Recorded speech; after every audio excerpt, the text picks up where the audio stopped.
ఇక మరో అంశం ఏంటంటే జయరామ్ గారు, ఇక ధరణి ప్లేస్లో, ధరణి స్థానంలో భూమాత అంటూ ఒక కొత్త చట్టాన్ని అయితే మాత్రం కాంగ్రెస్ ప్రభుత్వం తీసుకొచ్చింది. దీంట్లోనే అసెంబ్లీలో వాడి వేడి చర్చ జరుగుతుంది. ఒక పక్క ఎంఐఎం కూడా గత 10 సంవత్సరాల నుంచి బీఆర్ఎస్కి మద్దతు ఇచ్చినటువంటి ఎంఐఎం కూడా అది ఒక కుటుంబాని కోసమే ధరణిని తీసుకొచ్చారనే విధంగా విమర్శలు వచ్చాయి. ఏ విధంగా చూడొచ్చు? మరోపక్క ఈ భూభారతి చట్టం, కొత్తగా తీసుకొచ్చినటువంటి చట్టం ప్రజలకు ఏ విధంగా ఉపయుక్తకరంగా ఉండేటటువంటి అవకాశాలు ఉన్నాయి?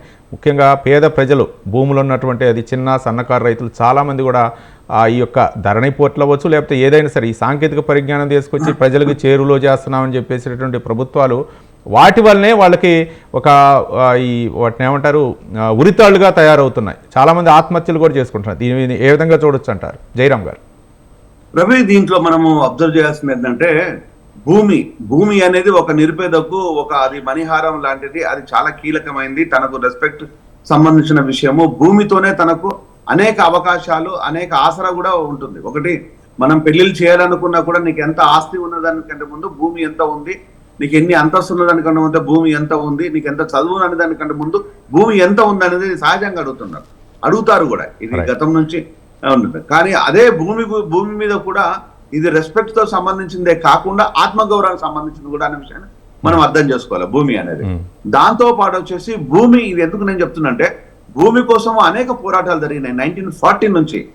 అంటే స్వతంత్రం రాకముందు నుంచి 1940 నుంచి అప్పటి లెఫ్ట్ పార్టీలు, అంటే పూర్తి స్థాయి లోపల అప్పుడు లెఫ్ట్ పార్టీలు లేవు. కొంత ఆ భావజాలంతో ఉన్న కొన్ని సంఘాలు పూర్తి స్థాయి లోపల దానికోసం పనిచేశాయి.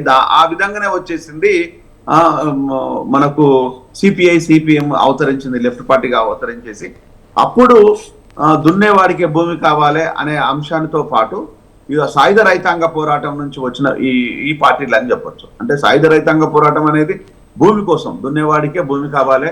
ఈరోజు భూమి అనేది మనిషికి ఒక కీలకమైన అంశాన్ని ఉంది. దాన్ని ఆసరాగా చేసుకొని ఆ భూమికి కొల్లగొట్టుకోవడం మొదలుపెట్టేస్తున్నారు. ఒక్కొక్కడి పేరు మీద నిజాం నుంచి మొదలుకుంటే, నిజాం చేతిలో నుంచి భూమి జారిపోతున్న క్రమం లోపల ఒక్కొక్కరి చేతి లోపల వందల వేల ఎకరాలు వెళ్ళిపోయింది.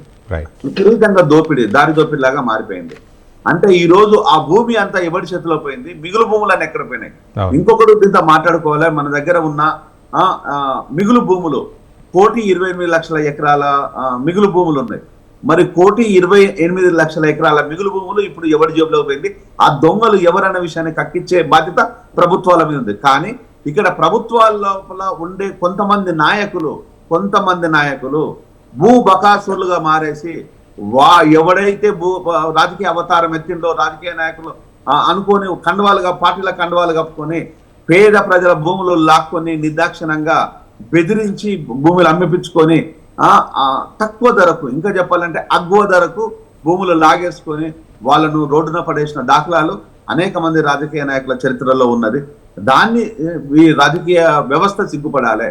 అంటే ఒక ప్రభుత్వం వచ్చేసి భూమిని కోసం అనేది ధరణి పెడితే, ఇంకొక ప్రభుత్వం వచ్చేసి భూమాత అనే పేరు మీద, అంటే మీ పేర్లు మారినంత మాత్రాన ప్రజలకు న్యాయం జరుగుతుంది అనేది నేను నమ్మను. కానీ ఇది పేర్లు ఎలా ఉన్నా కూడా దానిపైన ప్రక్షాళన జరగాలి.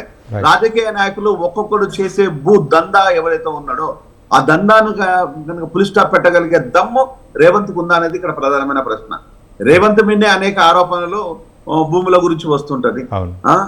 ఈ రోజు కేసీఆర్ ప్రభుత్వం మీద లక్షల ఎకరాలు కొట్టేసుకుపోయిండ్లు. ఈ రోజు భూములు అనేవి ఎవరి సొత్తులాగా ఎక్కడ పడితే అక్కడ లాక్కొని ఉన్నది. 3 ఎకరాలు ఇస్తాన్న భూమి ఎక్కడికి పోయిందో తెలియదు. కానీ ఈరోజు వేల ఎకరాల భూములు మాత్రం రాజకీయ నాయకుల అకౌంట్ లో పోయింది. అదొక పెద్ద మోసం. ఇంకొక అంశం ఏంటంటే, స్త్రీ అనే పేరు మీద కొన్ని లక్షల ఎకరాల భూములు ఎక్కడి నుంచి వచ్చినాయి, ఆ అకౌంట్ ఎవరిదనే దాన్ని కూడా ఈ రోజు ప్రభుత్వం చేయాలి.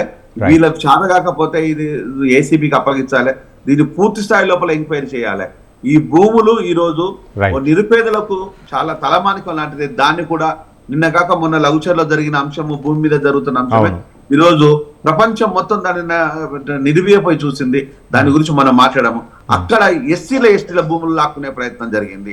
ఇది ప్రభుత్వాలకు ఇది కొత్త ఏం కాదు, ఇది మొదటిది కాదు, ఇది చివరిది కూడా అంతకంటే కాదు. కానీ జయరాం గారు అంటే అభివృద్ధి చెందుతుంది. ఓ పక్క కోకాపేటలో ఎకరం 100 కోట్ల రూపాయలు పెరిగింది, అది అభివృద్ధికి నిదర్శనం అనుకోవచ్చు. కానీ ఇంకా భూమి కోసం భుక్తి కోసం పోరాటం, మా భూములు తక్కువ చూపారు, మా భూమి ధరణిలో నమోదు కాలేదు అని అంటే వాళ్ళు ఆత్మహత్యలు చేసుకునేటటువంటి పరిస్థితి ఇంకా కొనసాగుతూనే ఉన్నాయి. రైతులు అక్కడక్కడ ఆత్మహత్యలు చేసుకుంటారు. అంటే భూమితో వాళ్ళకు ఉన్నటువంటి అనుబంధం మాది కాదు, ఒక్కసారి భూమి 30-40 సంవత్సరాల నుంచి సాగు చేసుకుంటున్నాం, మా భూమి కాదు అనేసరికి వాళ్ళు ఆ గుండెలు ఆగే పరిస్థితి లేవు ఇప్పటికి కూడా.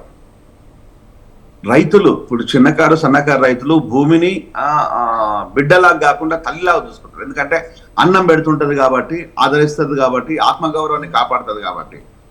అలాంటి భూమి ఈరోజు కొల్లగొట్టుకోబోతుంటే వాళ్ళు నిజంగా గనక వాళ్ళు డెఫినెట్ గా వాళ్ళు ఫీల్ అవుతారు. డెఫినెట్ గా దాంట్లోపల అదొక పనిష్మెంట్ లాగా ఫీల్ అవ్వడం, సూసైడ్ చేసుకోవటం.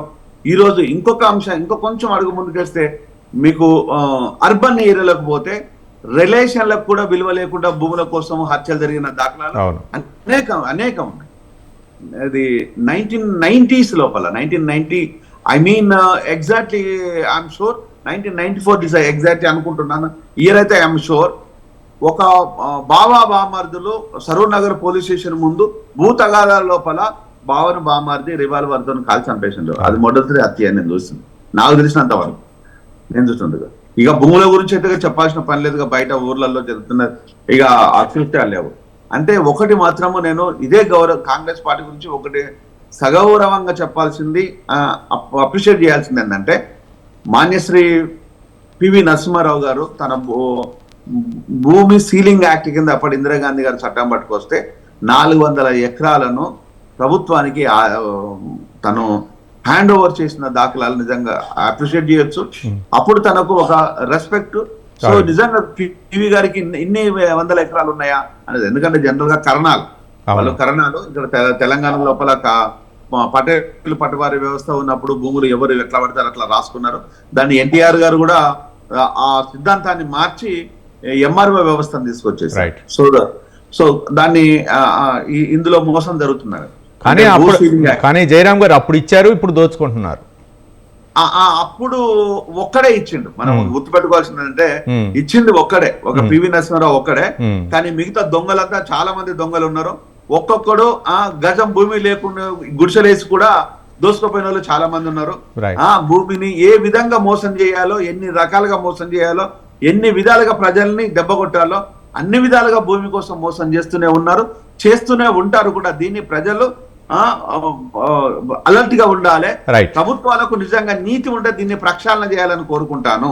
రైట్. ఎక్కడైనా సరే ఈ భూభారత్ చట్టం తీసుకొచ్చారు కాబట్టి ఇలాంటి లోపాలను సరిచేసి రైతులకి, ముఖ్యంగా పేద రైతులకి వాళ్ళకి సరైన న్యాయం చేస్తారని మనం ఆశిద్దాం. థ్యాంక్ యూ జయరాం గారు, రాజకీయ విశ్లేషకులు, మంచి విశ్లేషణ అందించినందుకు. ఇది వివిధ దినపత్రికల్లో ప్రచురితమైనటువంటి ప్రధాన అంశాలపై విశ్లేషణ న్యూస్ కేప్. రేపు న్యూస్ కేప్లో మళ్ళీ కలుసుకుందాం. చూస్తూనే ఉండండి స్వతంత్ర.